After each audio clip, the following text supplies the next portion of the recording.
கேட்கலாமா அப்படின்னு யோசனை பண்ணார். கேட்கலாம், ஆனால் அவங்க யாரும் ராஜா முன்னாடி வந்து நின்று தைரியமாக பேசக்கூடிய அளவுக்கு இல்லை. ராஜாவோட குழப்பம் நாளுக்கு நாள் அதிகமாக போச்சு. கடைசியாக அவர் ஒரு முடிவுக்கு வந்தார். அதாவது இதை பற்றி ஒரு பிச்சைக்காரங்கிட்டே கேட்டு பார்த்துட்டா என்ன. இதுதான் அவர் பண்ண முடிவு. உடனே மாறு வேஷம் போட்டுக்கிட்டு நகர்வலம் போனார். ஒரு பிச்சைக்காரனை கண்டுபிடிச்சார். இதை பாருப்பா, நம்ம ராஜாவை எல்லாரும் பிச்சைக்கார ராஜான்னே சொல்கிறாங்களே, அதுக்கு என்ன காரணமாக இருக்கும் அப்படின்னு கேட்டார். அதுக்கு அவன் சொல்கிறான், இதுக்கான பதிலை இன்னும் ஒரு 30 நாளில் சொல்கிறேன் அப்படின்னா. உடனே இவருக்கு சந்தோஷம். உண்மையை அவங்ககிட்ட சொன்னார். நான் வேறு யாரும் இல்லை, நான் தான் இந்த நாட்டு ராஜா. இப்போ நீ என் கூடவே வந்துடு, அரண்மனையிலேயே தங்கிக்கோ. 30 நாள் கழித்து எனக்கு பதில் சொல்லிவிட்டு அதுக்கப்புறமா நீ போகலாம் அப்படின்னு சொல்லி அழைச்சிட்டு வந்துட்டார். அரண்மனையில் ஒரு மூலையில் அவன் தங்கறதுக்கு இடம் கொடுத்தார். தினம் 2 வேளையும் இவனுக்கு சோறு போடுங்க அப்படின்னு உத்தரவு போட்டார். ராஜா கொடுத்த இடத்துல போய் உக்காந்துக்கிட்டான் அந்த பிச்சைக்காரன். தினமும் அந்த அரண்மனையில் நடக்கிறதையெல்லாம் கவனிச்சிக்கிட்டு வந்தான். வேளைக்கு சாப்பாடு வரும், சாப்பிட்டுக்கிட்டு இருக்கான். இப்படி 30 நாள் முடிஞ்சுது. ராஜா வந்தார். என்ன, என்னோட கேள்விக்கு பதில் என்னன்னு கண்டுபிடிச்சிட்டியான்னார். கண்டுபிடிச்சிட்டேன்னா. என்ன எல்லாரும் பிச்சைக்கார ராஜான்னு சொல்கிறாங்களே, அது நியாயமாக படுதா உனக்குன்னு கேட்டார். நியாயமாக தான் படுது, சந்தேகம் இல்லாமல் நீங்கள் பிச்சைக்கார ராஜா தான். என்னதான் நீங்கள் வசதியோடவும் படைபலத்தோடவும் இருந்தால் கூட நீங்கள் எங்கள் வர்க்கத்தை சேர்ந்த ஆசாமி தான் அப்படின்னு அடித்து சொல்லிவிட்டான் அந்த ஆள். ஏனால் அப்படி சொல்கிறேன்னு கேட்டார் இவர். அரசே, ஒரு உண்மையை கண்டுபிடிச்சி சொல்கிறதா நான் உங்ககிட்ட சொன்னேன். நீங்கள் ராஜ பரம்பரைன்னா உடனே உங்கள் கழுத்தில் கிடக்கிற முத்து மாலையை கழட்டி பரிசாக கொடுத்துருப்பீங்க, பொன்னையும் மணியையும் கொடுத்துருப்பீங்க. ஆனால் நீங்கள் அப்படி செய்யலை. என்னை ஒரு மூலையில் உட்கார வச்சு 2 வேளை சோறு போட சொன்னீங்க. உங்களை தேடி யார் வந்தாலும், யார் வந்து பாராட்டி பேசினாலும் அல்லது பிரச்சனைகளை சொன்னாலும் நீங்கள் செய்கிற ஒரே காரியம் சோறு போடுறது தான். பிச்சைக்காரனுக்கு சோறு மட்டும்தான் உலகம். உங்கள் விஷயத்திலையும் நீங்கள் அப்படி தான் நினைக்கிறதாக தெரியுது. நல்லா கவனிங்க. எந்த ஒரு பிரச்சனைக்கும் சோறு தான் முடிவுன்னு நினைக்கிறீங்க பாருங்கள். நீங்கள் சந்தேகமில்லாத எங்களை சேர்ந்த ஆள் தான் அப்படின்னு விட்டான் அந்த பிச்சைக்காரன். அதுக்கப்புறம் தான் அந்த ராஜா தன்னுடைய தவறுகளையெல்லாம் திருத்திக்கிட்டாராம். பசின்னு வர்றவங்களுக்கு சோறு தான் போடணும், அது தப்பு இல்லை. பாராட்ட வர்றவங்களுக்கெல்லாம் சோத்தையே போட்டு அனுப்புனா இப்படி தான் பேர் வரும். எனக்கு தெரிஞ்ச ஒருத்தர் தினமும் யாராவது ஒருத்தரை தன் வீட்டுக்கு அழைச்சிட்டு போவார், சாப்பாடு போட்டு அனுப்புவார். முன்னறிவிப்பு இல்லாமல் திடீர்னு ஒரு விருந்தாளியோட வீட்டில் போய் இவர் நிற்கிறது வழக்கம். அந்த அம்மாவும் இவருக்காக தயார் பண்ணி வச்சுருந்ததை இவர் அழைச்சிட்டு வந்திருக்கிற விருந்தாளிக்கு போட்டுருவாங்க. விருந்தாளி சாப்பிட்டுட்டு போனதுக்கப்புறம் இவர் மனைவி கிட்ட உனக்கு சிரமம் வேணாம் அப்படின்னு சொல்லிவிட்டு பக்கத்தில் உள்ள ஒரு ஹோட்டலுக்கு போய் காசு கொடுத்து சாப்பிட்டுட்டு வந்துடுவார். பல நாள் இப்படி நடக்கும். ஒரு நாள் அவரை தனியாக கூப்பிட்டுக்கிட்டு போய் ஏன் இப்படி பண்ணுறீங்கன்னு கேட்டோம். அதுக்கு அவர் சொல்கிறாரு, எங்கள் வீட்டு சாப்பாட்டிலேருந்து தப்பிக்கிறதுக்கு எனக்கு வேறு வழி எதுவும் தெரியல சார், அதனால தான் இப்படி பண்ணிகிட்ருக்கிறேன் அப்படின்னார் ரொம்ப பரிதாபமாக. ஒருத்தன் எப்படி நடந்துக்கிறாங்கிறத வச்சு தான் அந்த ஆள் எப்படிங்கிறத நாம் முடிவு பண்ணுறோம். ஆளுமைன்னு சொல்கிறோம்ல, அதுக்கு சூழ்நிலைகளை ஆளுகின்ற தன்மை அப்படின்னு விளக்கம் கொடுக்குறார் ஒரு உளவியல் நிபுணர். சரி, ஒரு மனிதனுடைய ஆளுமையை உருவாக்குகிற விஷயங்கள் என்னென்ன? பிறப்பு, வளர்க்கப்பட்ட விதம், படிப்பு, நண்பர்கள், சமுதாயம், இப்படி நிறைய உண்டு. ஆளுமையின் அடிப்படையில் சில மனநோய்கள் உண்டாகுது. அதெல்லாம் என்னென்னங்கிறத தெரிஞ்சு வச்சுக்கிட்டோம்னா நம்ம கூட இருக்கிறவங்கள அடையாளம் கண்டுபிடிக்கிறதுக்கு அது ரொம்ப உபயோகமாக இருக்கும். ஃப்ரெனாய்டு ஆளுமை அப்படின்னு ஒன்று. இந்த கோளாறு உள்ளவங்க எப்படி இருப்பாங்க தெரியுமா? அதிக உணர்ச்சி, சந்தேகம், பொறாமை இதெல்லாம் அதிகமாக இருக்கும். வளைஞ்சு கொடுக்க மாட்டாங்க. அடுத்தவங்களோட இணக்கமான உறவு இருக்காது. அவங்க செய்கிற தப்புக்கெல்லாம் அடுத்தவங்களை குறை சொல்லிகிட்டு இருப்பாங்க. இது ஒரு ரகம். அடுத்தது ஸ்கிசாய்டு ஆளுமை அப்படின்னு சொல்கிறாங்க. இந்த கோளாறு உள்ளவங்க அடுத்தவங்களோட பழக கூச்சப்படுவாங்க. சின்ன வயசுலேயே இது ஆரம்பமாயிடுது. பகல் கனவுலேயே சஞ்சரிப்பாங்க. அவங்களுடைய விரோதம், கோபம் இதை கூட வெளியில் காட்டிக்க முடியாமல் இருப்பாங்க. இவங்களுக்கு அகமுகம், பிரச்சனைகள்லேருந்து ஒதுங்கி எதுலேயும் ஈடுபாடு இல்லாதவங்களாக இருப்பாங்க. இப்படி ஒரு ரகம். அடுத்தது சைக்ளோதமிக் ஆளுமை அப்படின்னு சொல்கிறாங்க. அது என்னென்னா உணர்ச்சிகளில் ஏற்றத்தாழ்வு அதிகமாக இருக்குமா. சில சமயம் பார்த்தா மகிழ்ச்சியாக இருப்பாங்க, சில சமயம் சோகமாக உட்காந்துருப்பாங்க. அவங்க மனநிலைக்கு தகுந்த மாதிரி சமூக நிகழ்ச்சிகளில் பங்கெடுத்துக்குவாங்க. இன்னொரு வகை என்னென்னா எண்ணப்பீடிகை ஆளுமை அப்படின்னு பேர் வச்சுருக்கிறாங்க. அதுக்கு இவங்களுக்கெல்லாம் கரெக்டாக இருக்கணும். எல்லாம் சட்டத்திட்டம் எதுலேயும் ஒரு ஒழுங்குமுறை, இப்படி எதிர்பார்க்குற மனோபாவம். இவங்க எதிர்பார்ப்புக்கும் வரன்முறைக்கும் மற்றவங்க கட்டுப்படணும்னு நினைப்பாங்க. இந்த நிலைமை நீடிச்சா என்ன ஆகும் தெரியுமா? அலைக்கழிக்கிற எண்ணங்கள் திரும்ப திரும்ப ஒரே செயலை செய்ய தூண்டுற மனத்தளர்ச்சிக்கு ஆளாயிடுறாங்க. அடுத்தது ஹிஸ்டீரியா ஆளுமை. சின்ன விஷயத்தையெல்லாம் பெருசுபடுத்தி நாடகமாக்குற நடிகர்கள் இவங்க. உணர்ச்சி அதிகம் உள்ளவங்க. இவங்க மன எழுச்சியில் பக்குவமின்மை, குழந்தைத்தனம், முதிர்ச்சியின்மை எல்லாம் இருக்கும். தன்னலம் மிக்க குணம். பிறர் தன்னை மட்டுமே கவனிக்கணும்னு நினச்சி செயல்படுறது, இதெல்லாம் இவங்க அடையாளம். அடுத்த ரகம் எப்படின்னா வளர்ச்சியற்ற ஆளுமைன்னு சொல்கிறாங்க. அடுத்தவங்களோட இணங்கி போக முடியாதவங்க, அறிவு, மன எழுச்சி, சமூக உறவு இதில் எல்லாம் போதுமான வளர்ச்சியையும் நிறைவையும் பெற முடியாதவங்க. இவங்களால வாழ்க்கையில் முன்னேற முடியாது. பிச்சைக்காரங்க, குற்றவாளிகள் இவங்ககிட்டெல்லாம் இது மாதிரியான ஆளுமை அதிகமாக இருக்குமா. அடுத்தது என்னென்னா சோர்வுடைய ஆளுமை. எதுலேயும் உற்சாகம் இல்லாமல் சோர்ந்து போயிருப்பாங்க. அதுக்கெல்லாம் நமக்கு வலிமை இல்லைப்பா அப்படின்னு சொல்லிகிட்டு இருப்பாங்க. சின்ன விஷயங்களுக்கெல்லாம் அதிர்ச்சி அடையிறது, வாழ்வின் சுவையை அனுபவிக்க முடியாதவங்க. இன்னொரு ரகம் இது கொதித்தெழும் ஆளுமைங்கிறாங்க. எதுக்கு எடுத்தாலும் ஆத்திரம், குரோதம், வன் செயல் இதிலெல்லாம் ஈடுபாடு இப்படி உள்ளவங்க. நத்தை வகை ஆளுமை அப்படின்னு ஒன்று. அடுத்தவங்க மேலே விரோதம் இருக்கும், அடிக்கணுங்கிற எண்ணம் இருக்கும். ஆனால் அதை அப்படியே வெளியில் காட்டாமல் அதே சமயம் அமைதியான முறையில் வெறுப்பை வெளிக்காட்டுற ரகம். இவங்கெல்லாம் பேசாமல் கம்முன்னு இருந்துக்கிட்டே நினச்சதை நிறைவேற்றிக்கிடுவாங்க. முன்ஜாக்கிரதை ஆளுமை அப்படின்னு ஒரு ரகமாக. பாதுகாப்பின்மை, சந்தேகம், முழுமையின்மை, அறவேக்காட்டுத்தனம் இந்த மனப்போக்கு அதிகமாக இருக்கிறதுனால அகம்பாவம், புடிவாதம், எச்சரிக்கை எல்லாம் அளவுக்கு மீறி இருக்கும்.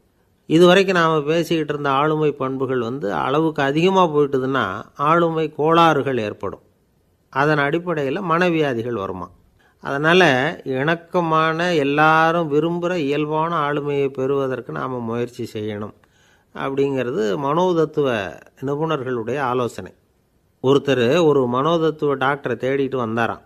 டாக்டர், எனக்கு மனசில் ஏதோ வியாதி, ஆளுமை கோளாறு, அதாவது எனக்கு சீக்கிரமாக செத்து போனால் தேவையில்லைன்னு தோணுது அப்படின்னாராம். உடனே அந்த டாக்டர், சரி அப்படின்னா இங்கே இருங்க, நான் வைத்தியம் பார்க்குறேன் அப்படின்னாராம். ஆஃபீஸை முடிஞ்சு வீட்டுக்கு போகிற சமயத்தில் ஒருத்தர் கடைக்கு போய் ஸ்வீட் வாங்கினார்.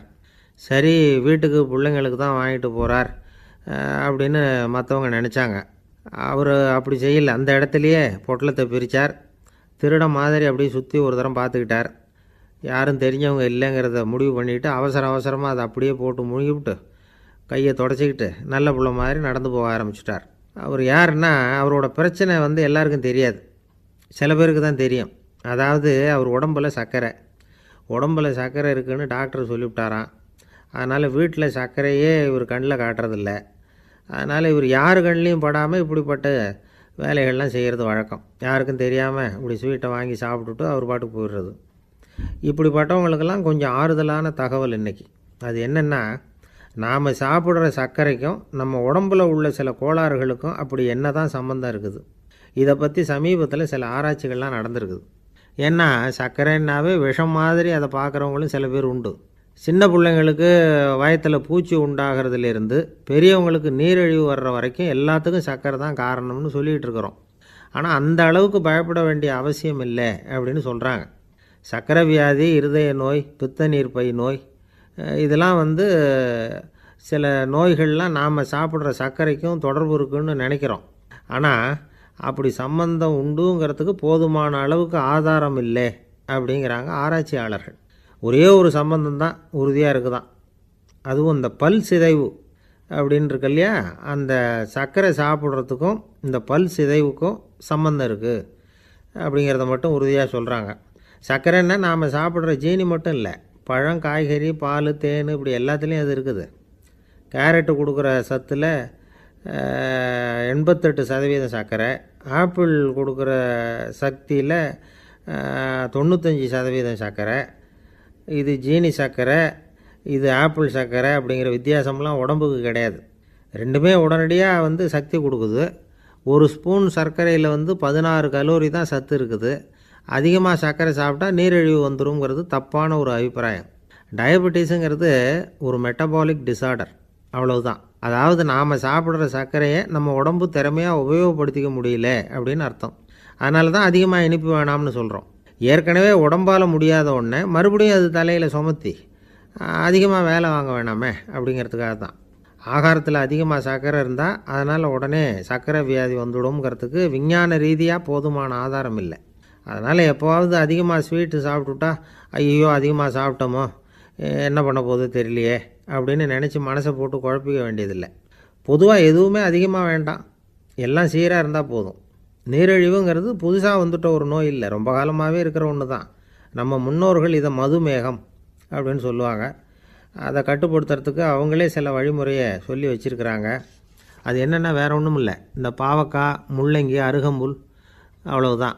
வெள்ளை முள்ளங்கி இருக்குல்ல, அதை வாரத்துக்கு 3 நாள் சாப்பிட்டுக்கிட்டு வாங்க. நூலுக்கோல் ரொம்ப நல்லது. இல்லைன்னா முள்ளங்கி சாறு 1 ounce சாப்பிட்டுட்டு வரலாம்.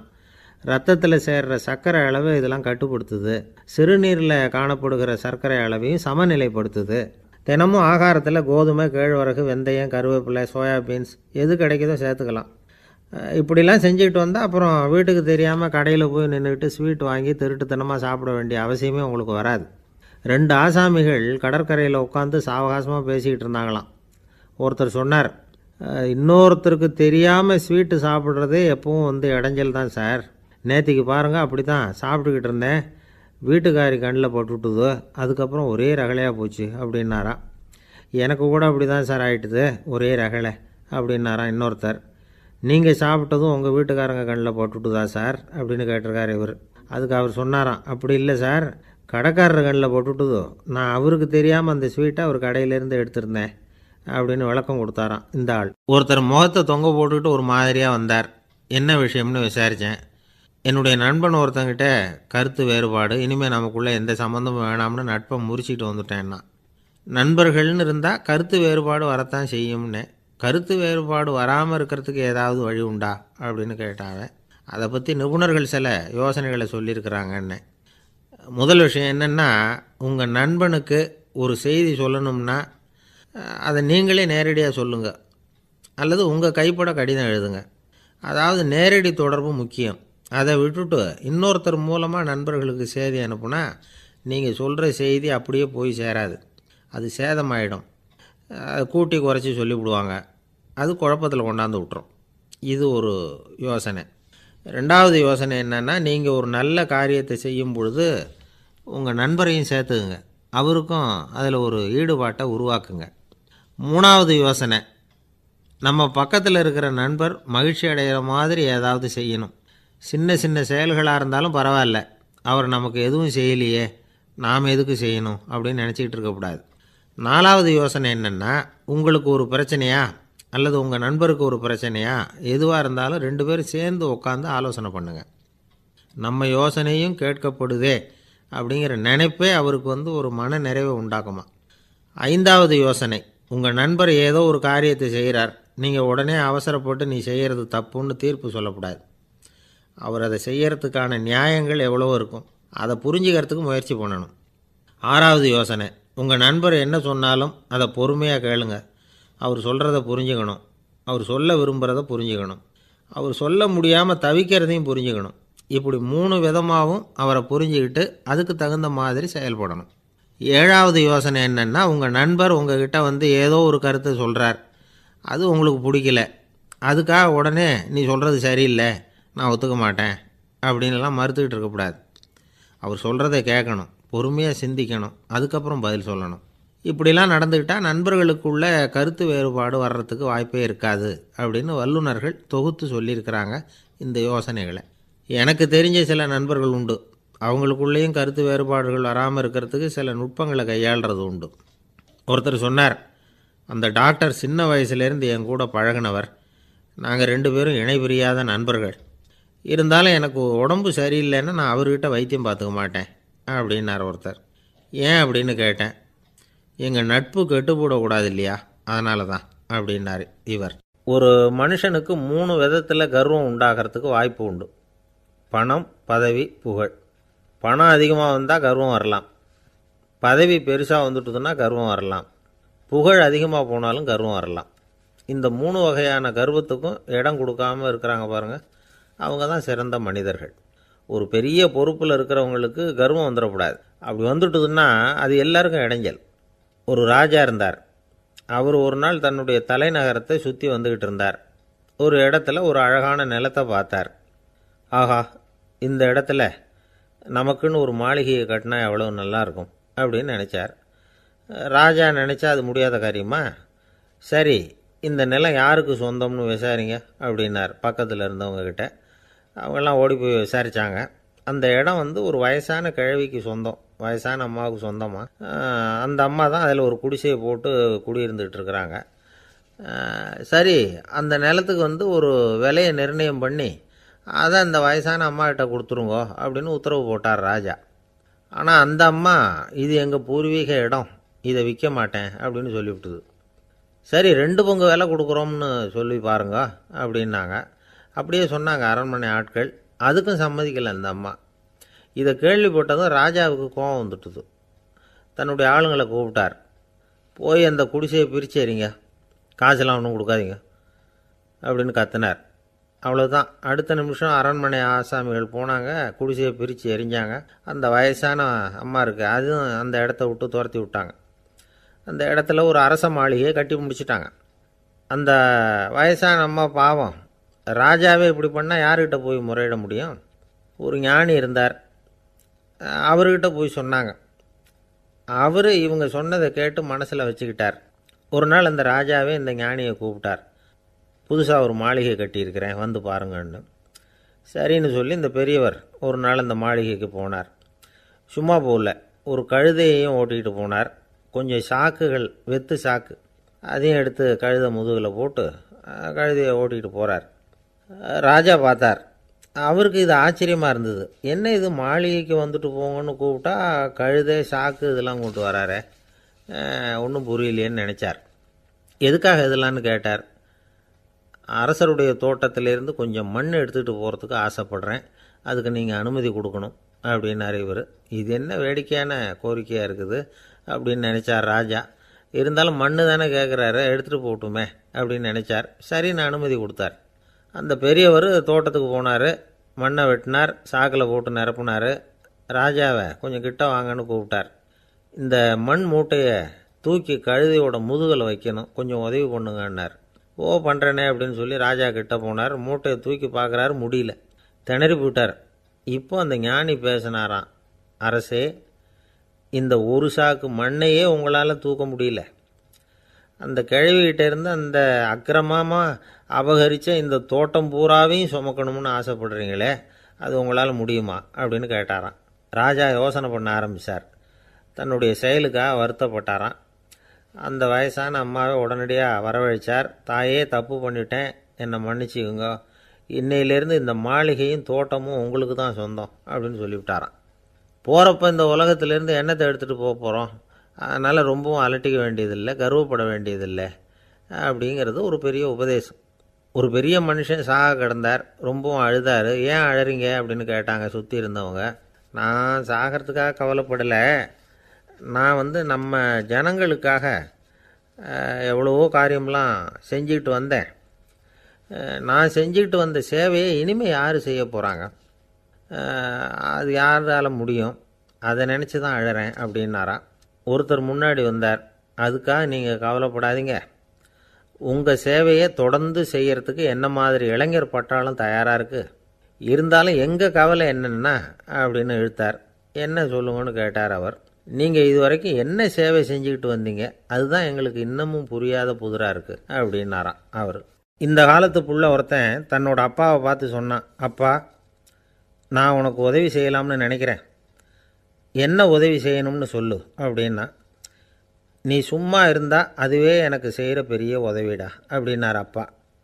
சும்மா இருக்கிறதும் ஒரு உதவி தான், அது மாதிரி மௌனமும் ஒரு சமூக சேவை தான் அப்படிங்கிறார் காஞ்சி பெரியவர். நமக்கு 5 புலன்கள் இருக்குது, மெய், வாய், கண், மூக்கு, செவி. இந்த 5லேயும் அதிகப்படியான வேலை எதுக்குன்னு நினைக்கிறீங்க? வாய்க்கு தான். ஏன்னா அதுக்கு 2 வேலை. இப்போ கண்ணுக்கு பார்க்குறது மட்டும்தான் வேலை, காதுக்கு கேட்குறது மட்டும்தான் வேலை, மூக்குக்கு வாசனை அறியறது தான் வேலை, உடம்புக்கு உணர்றது மட்டும்தான் வேலை. ஆனால் வாய் அப்படி இல்லை, அதுக்கு 2 வேலை, சாப்பிட்றதும் அதுதான், பேசுகிறதும் அதுதான். அதாவது வாய் ஒன்று தான் கர்மேந்திரியமாகவும் இருக்குது, ஞானேந்திரியமாகவும் இருக்குது அப்படின்னு சொல்லுவாங்க. சாப்பாட்டில் உட்காந்தா எந்தெந்த ஆகாரம் என்னென்ன ருசின்னு அறிவிக்கிற வேலையும் செய்யுது. சபையில் உட்காந்தா பாடுறது, பேசுறது, சிரிக்கிறது, இது மாதிரியான வேலையும் செய்யுது. இன்னொரு வித்தியாசம், கண்ணு காது மூக்கெல்லாம் ஸ்ட்ரெயின் பண்ணிட்டு வேலை செய்கிறதில்ல. ஒரு ரோஜா பூ பார்த்தா உடனே மூக்கு அப்படியும் இப்படியும் அசைய ஆரம்பிக்கிறதில்ல. ஒரு சங்கீதத்தை கேட்ட உடனே காது ஆட ஆரம்பிக்காது. ஆனால் வாய் அப்படி இல்லை. அது பேசினாலும் சரி சாப்பிட்டாலும் சரி அசைஞ்சு தான் ஆகணும். ஆக மற்றதை விட வாய்க்கு வேலை ஜாஸ்தின்னு தெரியுது. சாப்பிட்றது பேசுறது அப்படின்னு 2 காரியம் அதுக்கு. இப்படி 2 காரியம் இருக்கிறதுனால அது ரெண்டையும் பாதியாக குறைச்சிக்கணுங்கிறது கடவுள் அபிப்பிராயமாக இருக்கணும் அப்படிங்கிறார் காஞ்சி பெரியவர். ஆனால் இப்போ நாம் அப்படியே நடந்துக்கிறோம், அதுக்கு நேர்மாறாக நடந்துக்கிறோம். நாம் சாப்பிட்றதும் அதிகம், பேசுகிறதும் அதிகம், 2 வேலையையும் தேவைக்கு அதிகமாகவே செய்கிறோம். வாய் தான் ரொம்ப ஓவர் ஒர்க்குடு. அதுக்கு ஓய்வு கொடுத்தா உடம்பும் நல்லாயிருக்கும், உலகமும் நல்லாயிருக்கும். மௌன விரதம் இருக்கிறதெல்லாம் எதுக்காக நினைக்கிறீங்க? இதுக்காக தான். இந்த காலத்தில் மௌனமாக இருக்கிறவங்கெல்லாம் மகத்தான தொண்டு செய்கிறாங்க அப்படின்னு தான் சொல்லணும். சத்தம் அதிகமாக போய் தான் சவுண்டு பொல்யூஷன் வருது. அது மட்டும் இல்லை, மௌனமாக இருந்தால் சண்டை சச்சரவே வராது. மௌனம் கலக நாஸ்தி. ஆக இதுவும் ஒரு சமூக சேவை தான். நமக்கு தான் வாய் இருக்குதுங்கிறதுக்காக வசமாக சாப்பிட்றதும் தப்பு, வளவளன்னு பேசுகிறதும் தப்பு. ஒரு கருத்தை சொல்கிறதுக்கு ஒரே ஒரு சொல்லு போதும் அப்படின்னு இருக்கும்பொழுது 2 சொற்களை செலவு பண்ணாதே. எவ்வளவு சொன்னாலும் அதனால் ஒரு பயனும் விளையாது அப்படின்னு தெரிய வருமேயானால் அந்த ஒரு சொல்லையும் விரயம் பண்ணாதே அப்படிங்கிறார் ஒரு அறிஞர். எல்லா குணங்கள்லேயும் மௌனம்தான் சிறந்தது அப்படிங்கிறார் ஒருத்தர். மௌனமாக இருக்கிறது மூலமாக மற்றவர்கள் குறைகளை நம்மால் தெரிஞ்சிக்க முடியும். அதே சமயத்தில் நம்மக்கிட்ட இருக்கிற குறைகளை மற்றவங்களுக்கு தெரியாமல் மறைச்சிக்கவும் முடியுங்கிறார் அவர். உண்மைதானே? ஒரு பெரிய மேடை பேச்சாளர், பொது வாழ்க்கையில் 25 வருஷ காலமாக ஈடுபட்டிருக்கிறவர். அவர் மனைவி ஒரு நாள் சொன்னாங்க, எங்கள் வீட்டுக்காரர் 25 வருஷ காலமாக பொது வாழ்வில் ஈடுபட்டிருந்தா கூட இந்த மாதம் 10ஆம் தேதியிலிருந்து தான் மக்களுக்கு சேவை செய்ய ஆரம்பிச்சிருக்கார் அப்படின்னாங்க ரொம்ப பெருமையாக. 10ஆம் தேதிக்கு அப்படி என்ன விசேஷம் அப்படின்னு கேட்டோம். அன்னையிலேருந்து தான் அவர் மேடையில் பேசுகிறத நிறுத்தினார் அப்படின்னாங்க அந்த அம்மா. ஒரு நண்பர் அவசரமாக என்கிட்ட ஓடி வந்தார். அப்புறம் சொன்னார், என்னால் நம்பவே முடியல சார், என் பையனை அப்படி அப்படின்னு சொல்லி ஆச்சரியப்பட்டார். உங்கள் பையன் அப்படி என்ன தான் செஞ்சுட்டான் அப்படின்னு கேட்டேன். என்னால் முடியாத ஒரு காரியத்தை அவன் செஞ்சுட்டான் சார் அப்படின்னார். அது என்னன்னு தான் சொல்லுங்களேன். என்ன, 5ஆவது வகுப்பில் அவன் ஒரே தடவையில் தேறிட்டான் சார், அதாவது ஒரே அட்டம்ப்டில் பாஸ் ஆகிருக்கான் அப்படின்னார் மூச்சு வாங்க. கஷ்டப்பட்டு பரீட்சை எழுதுனது அவன், இவருக்கு ஏன் மூச்சு வாங்குது? நம்மால் செய்ய முடியாத ஒரு காரியத்தை இன்னொருத்தர் செய்யும் பொழுது அது நமக்கு ஆச்சரியமாக இருக்குது. சர்க்கஸ் பார்க்குறோம், ஒருத்தர் அந்த இடத்துல தொங்குறார், அது நமக்கு ஆச்சரியம். ஏன்னா அது நம்மால் முடியாத காரியம். நம்மால் முடியாத ஒன்றை அடுத்தவர் எளிதாக செய்யும் பொழுது நாம் மருள்வது இயற்கை. இதை தான் தொல்காப்பியம் மருட்கை அப்படின்னு சொல்லுது. இந்த வியப்பு இருக்குதே, இது 4 வகையில் ஏற்படுறதாக தொல்காப்பியம் சொல்லுது. அது என்ன 4 வகை? முதல் வகை எப்படின்னா, புதுமையான அரிய செயல்களை செய்கிறது. 2வது வகை என்னென்னா பெரும் செயல்களை செய்கிறது. 3வது வகை என்னென்னா மிக நுட்பமான செயல்களை செய்கிறது. 4வது வகை என்னென்னா ஆக்கம் தரும் செயல்களை செய்கிறது. புதுமை, பெருமை, சிறுமை, ஆக்கமோடு மதினம் சாலா மருட்கை 4 அப்படிங்கிறது தொல்காப்பியம். இன்றைக்கி விஞ்ஞானம் புதுசு புதுசாக எதையோ கண்டுபிடிக்குது. ஆரம்பத்தில் அது ஆச்சரியமாக இருக்குது, அப்புறம் அது நமக்கு பழகி போடுது. வானொலி பெட்டி புதுசாக வந்தப்போ ஒரு பெட்டி பேசுதுங்கிறது எவ்வளோ பெரிய ஆச்சரியம். இப்போ யாரும் அதை ஆச்சரியமாக பார்க்குறதில்ல. மதினம் சாலா மருட்கை அப்படின்னு ஒரு சொற்றொடர் வருது பாருங்கள், அதில் கருத்தாழம் உண்டு. எதை பற்றியும் போதுமான அளவு புரிந்து கொள்ளாத போது ஒருத்தர் ஆச்சரியப்படுறார். புரிந்து கொண்ட பிறகு ஆச்சரியம் மறைஞ்சு போடுது. மிக நுட்பமான செயல்களும் நம்ம ஆச்சரியப்பட வைக்கும். ஒரு அரிசியில் ஒரு திருக்குறள் எழுதி காட்டுறாங்க, ஒரு முட்டை ஓட்டுக்குள்ளே ஓவியம் தீட்டி காட்டுறாங்க. கருங்கல் சிற்பங்களில் எவ்வளவு நுட்பமான வேலைப்பாடுகளை எல்லாம் பார்த்து ஆச்சரியப்படுறோம். இது மாதிரி ஆக்கப்பூர்வமான அரிய செயல்களை செய்கிறது கூட வியப்பை உண்டு பண்ணும். குப்பை கூலங்களை கூட வாழ்க்கைக்கு பயன்படுகிற பொருளாக மாற்றுகிறவர்கள் இருக்காங்க, அவர்களுடைய செயல் வியப்பு அளிக்குது. இடைக்காட்டு சித்தர் பாடின 30 நூலில் வர்ற ஒரு பாடல், ஆற்றல் பிறர் அறிதலின் அகம் கிளர்வு உறுதலின் கற்று அறி பாணர் கழுமிய கோடலின் தோற்றம் உருகவே போற்றல் சால் வியப்பே. ஒருத்தருடைய ஆற்றல் தெரியாமல் இருந்தது, அவருடைய அரிய செயலை பார்க்கும் பொழுது வியப்பாக இருந்தது, மனசுக்குள்ள கிளர்ச்சி. பாவலர்கள் இவர்களுடைய புகழை பாடி மற்றவர்களும் தெரிந்து கொள்ளுமாறு செய்கிறார்கள் அப்படிங்கிறது தான் ஒரு யதார்த்தமான உண்மை. ஆக எல்லா வகையிலும் மக்கள் தங்களுடைய வாழ்க்கையில் முன்னேறுவதற்கான வழிகாட்டுகிற ஒரு மெய்ப்பாடு தான் வியப்புங்கிறது. இந்த காலத்தில் நம்ம எப்படி எப்படியெல்லாம் ஆச்சரியப்பட வைக்கிறாங்க. ஒரு ஆளை பிடிச்சி ஜெயிலில் கொண்டு வந்தாங்க. ஜெயில் அதிகாரி அவனை ரொம்ப ஆச்சரியமாக பார்த்தாரான். இவன் கேட்டான், ஏன் சார் அப்படி பார்க்குறீங்க, நான் இப்போ இங்கே வர்றது உங்களுக்கு ஆச்சரியமாக இருக்குதா அப்படின்னு கேட்டிருக்கான். இதுக்கு ஜெயில் அதிகாரி சொல்லியிருக்கார், நீ இப்போ இங்கே வந்ததில் எனக்கு ஒன்றும் ஆச்சரியம் இல்லைப்பா, ஏற்கனவே நீ இங்கேருந்து விடுதலையாகி போய் 6 மாதம் ஆச்சு, இவ்வளவு லேட்டாக வர்றியே அதுதான் எனக்கு ஆச்சரியமாக இருக்குது அப்படின்னாராம். ஒருத்தர் ஒரு தவறு செஞ்சு விட்றாருன்னு வச்சுக்கோங்க, உடனே நீ செஞ்சது தவறு அப்படின்னு சொல்கிறது ஒரு வகை. அதுக்கு பதிலாக எது சரின்னு அவர் புரிந்து கொள்ள உதவி செய்கிறது இன்னொரு வகை. இந்த 2வது வகை இருக்குது பாருங்கள், நிர்வாக இயலில் இது ரொம்ப முக்கியம். அலுவலகத்தில் வேலை பார்க்குற ஒருத்தர் முக்கியமாக தெரிஞ்சுக்க வேண்டியது என்ன தெரியுமா? சக ஊழியர்கள்கிட்ட எப்படி பழகணும், மேலதிகாரிகள்கிட்ட எப்படி பழகணும், தனக்கு கீழே வேலை செய்கிறவங்கக்கிட்ட எப்படி பழகணும், வாடிக்கையாளர்கள்கிட்ட எப்படி பழகணும், இவங்க எல்லார்கிட்டையும் செம்மையான உறவை ஏற்படுத்திக்கிறது எப்படி, இதையெல்லாம் சொல்லிக் கொடுக்குற பாடம் தான் இன்டர் பர்சனல் ஸ்கில், திறமையான உறவு அப்படிங்கிறது. எந்த வேலையில் இருந்தாலும் சரி, இந்த உறவுகளை வளர்க்கும் திறன் உள்ளவங்க சீக்கிரம் முன்னுக்கு வந்துடுறாங்க. மற்றவங்க கிட்ட உறவை பலப்படுத்திக்கிறது எப்படி அப்படின்னு தெரிஞ்சுக்கிட்டோம்னா எந்த ஒரு தடையையும் சுலபமாக தாண்டி செய்கிற தொழிலில் முன்னுக்கு வந்துடலாம். ஹார்வர்டு பல்கலைக்கழகத்தில் ஒரு கணக்கெடுப்பு பண்ணி பார்த்தாங்களாம். பார்க்குற வேலையில் எது மாதிரி குணாதிசயம் உள்ளவங்க வேகமாக முன்னுக்கு வர்றாங்க அப்படின்னு தெரிஞ்சுக்கிறதுக்காக இந்த கணக்கெடுப்பு. வெவ்வேறு துறையில் வேகமாக முன்னுக்கு வந்திருக்கிற பல பேரை சந்தித்து இந்த சர்வேயை நடத்தியிருக்கிறாங்க. அவங்க கண்டுபிடிச்சி சொல்லியிருக்கிற உண்மை என்ன தெரியுமா? ஒருத்தர் ஒரு வேலையில் இருந்தால் அது சம்பந்தப்பட்ட சப்ஜெக்ட் பற்றிய அறிவு 35% இருந்தால் போதுமா. ஆனால் உறவுகளை வளர்க்கக்கூடிய திறன், இன்டர் பர்சனல் ஸ்கில்லு 65% வேணும். இப்படி உள்ளவங்க சீக்கிரம் முன்னுக்கு வந்துடுறாங்களாம். அதனால் ஒருத்தருக்கு வேலை சரியாக புரியலைன்னா கூட விவரமாக மற்றவங்கக்கிட்ட பழகிறது எப்படின்னு புரிஞ்சால் போதும், அவர் முன்னுக்கு வந்துடலாம். அலுவலகங்களில் மட்டும் இல்லை, எல்லா இடங்கள்லேயும் இது ரொம்ப முக்கியம். வீட்டுக்குள்ளேயும் இது ரொம்ப முக்கியம், வீட்டுக்கு வெளியேயும் இது முக்கியம். அடுத்தவங்கக்கிட்ட பழகிறது எப்படிங்கிறத தெரிஞ்சிக்காதவன் வாழ்க்கையில் முன்னேற முடியாது. இன்றைக்கி ஆயுதங்களால் காயப்படுத்தி கொள்ளுகிறவர்களை விட வார்த்தைகளால் காயப்படுத்தி கொள்ளுகிறவர்கள் தான் அதிகம். பெரியவங்க என்ன சொல்கிறாங்க தெரியுமா? நீங்கள் இந்த பூமியில் பிறந்ததன் அர்த்தம் பூர்த்தி ஆகணும்னா அடுத்தவங்களுக்கு உதவி பண்ணுங்க. அடுத்தவங்களுக்கு உதவி செய்ய முடியாவிட்டால் கூட பரவாயில்லை, ஆனால் யாரையும் புண்படுத்தி விடாதீங்க அப்படின்னு சொல்கிறாங்க. எனக்கு தெரிஞ்ச ஒருத்தர் ஒரு அலுவலகத்தில் வேலை பார்க்குறார். அவர் சொல்லுவார், எனக்கு இந்த இன்டர் பர்சனல் ஸ்கில் ரொம்ப அதிகம் சார், சக ஊழியர்கள்கிட்ட ரொம்ப சுமூகமாக நடந்துக்குவேன். என் கூட வேலை பார்க்குற ஒருத்தருக்கு ஏதாவது ஒரு கஷ்டம்னா அந்த சமயத்தில் அவர் செய்ய வேண்டிய வேலையை நான் செஞ்சுருவேன் சார் அப்படிம்பார். நான் அவர்கிட்ட சமீபத்தில் அப்படி ஏதாவது செஞ்சுருக்கீங்களா அப்படின்னு கேட்டேன். செஞ்சுருக்கேன் சார். போன வாரம் புதன்கிழமை ஆஃபீஸில் என் பக்கத்து சீட்டுக்காரருக்கு வயிற்று வலி, உடனே நான் மெடிக்கல் லீவ் போட்டுவிட்டு எங்கள் வீட்டுக்கு போயிட்டேன் சார் அப்படின்னார். ஒரு அம்மா தெருவில் உட்காந்து என்னத்தையோ தேடிட்டு இருக்கிறாங்க. அந்த அம்மா ஒரு சூஃபி ஞானி. அவங்க பேர் என்னென்னா ரபியா அல் அடாவியா. அந்த அம்மாவுக்கு கண் கூட தெளிவாக தெரியாது. அந்த பக்கமாக வந்த சில பேர் இவங்களுக்கு உதவி செய்கிறதுக்காக வந்தாங்க. என்ன தேடிட்டு இருக்கிறீங்க அப்படின்னு கேட்டாங்க.